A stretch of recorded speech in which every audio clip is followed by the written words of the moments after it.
Crews are still fighting the fires that have killed at least 96, hundreds more unaccounted for, over 2,000 acres scorched, more than 2,000 buildings reduced to ash.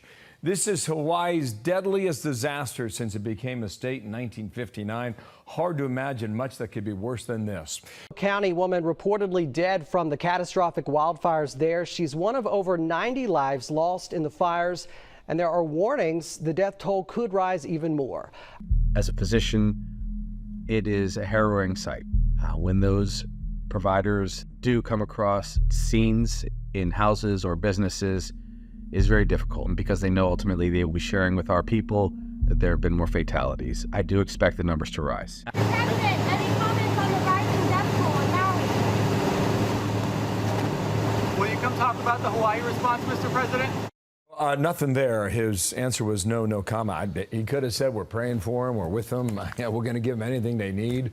Could have said just about anything at that point, but that went unanswered.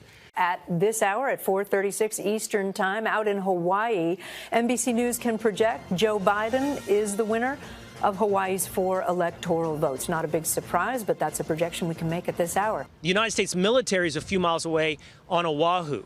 This is full of leaders and people that somehow did not find themselves worthy of leadership in a moment of disaster. The sirens didn't go off. I've heard that from everyone. There was very little warning other than seeing smoke and other than seeing flames. Were there any warning sirens that you heard? Was there any evacuation order? None at all. No sirens. There were no text messages. There were no police, firemen come by. The only reason I knew there was a fire because I saw people running for their life in smoke. Even I turned on the radio after we got in the car, and we didn't hear anything until 15 minutes later. And even the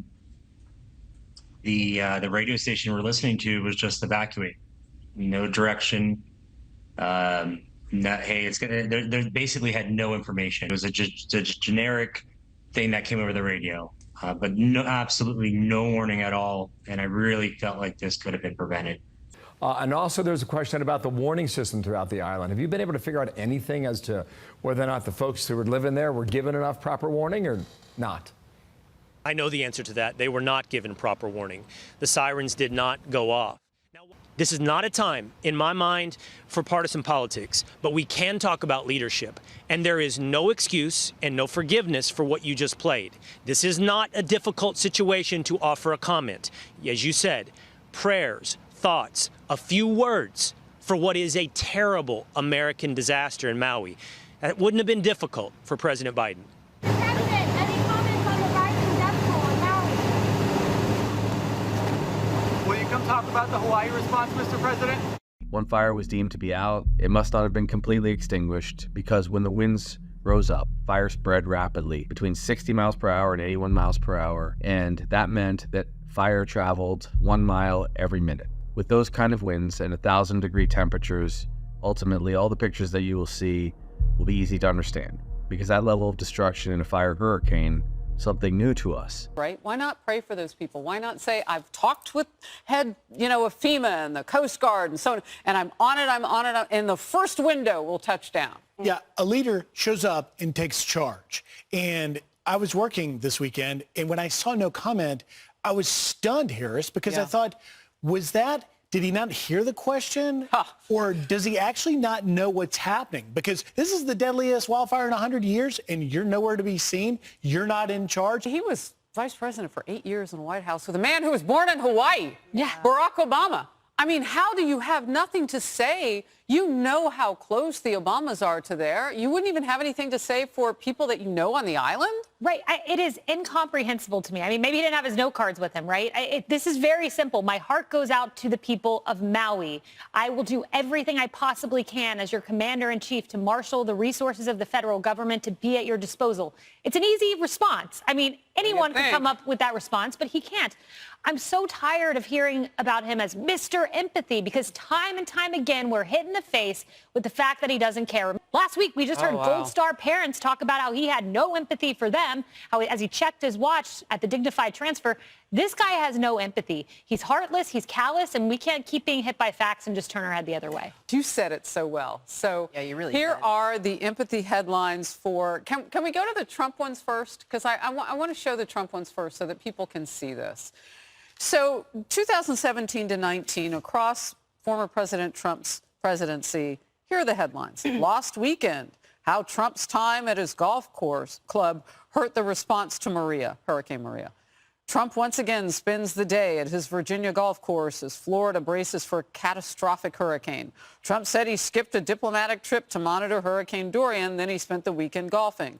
Why Trump golfing during Hurricane Dorian is a problem. And then now let's go to the ones with Biden. Okay, so you see why I did it that way, so we get the total picture.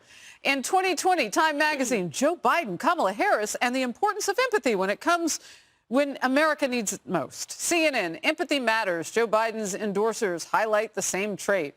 The Atlantic, Biden's empathy is what matches him to this moment. Forbes, how empathy defines Joe Biden. New York Times, Joe Biden and the decency agenda. Emily.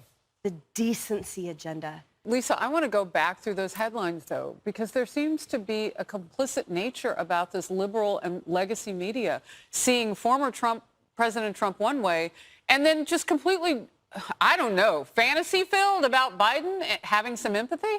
Yeah, I mean, it kind of gets back to this point of living in two different Americas. I mean, there's different standards that are applied to Republicans or to Democrats, and that, people in Washington, D.C. are supposed to represent us. They're supposed to serve us, and they work against us, to the point of Oliver Anthony's song, and then lack empathy when things like this happen. But you had mentioned the Gold Star families. I have an interview. I don't normally tout my own stuff. My podcast, The Truth with Oh, Lisa please Boot, tout. with Cheryl Rex, who's a Gold Star mom. Her son, Lance, Marine Lance Corporal Dylan Marola, who was killed 20 years old, only in Afghanistan for less than 2 weeks. And Joe Biden sat there and lied to her as they were waiting for the dignified transfer. He said that his son had also came home in a American flag draped coffin when he died of cancer, and she knew it was a lie. He didn't provide empathy for her. He didn't try to console her. There was no apology for getting her son killed. Just a lie. Wait a minute. He said that Bo lied. came home like that? Yes, and it was a lie, obviously, and she knew it was a lie. So she sat there waiting for a dignified transfer of her son, knowing that the President of the United States, who just got her son killed, lied to her. And then proceeded to check his watch during the ceremony, as Kaylee had. Where else did he have to be? It's disgusting. Nothing more important Yeah. than being right there. After you get these young people killed. Whew. Well, believe people when they show you who they are.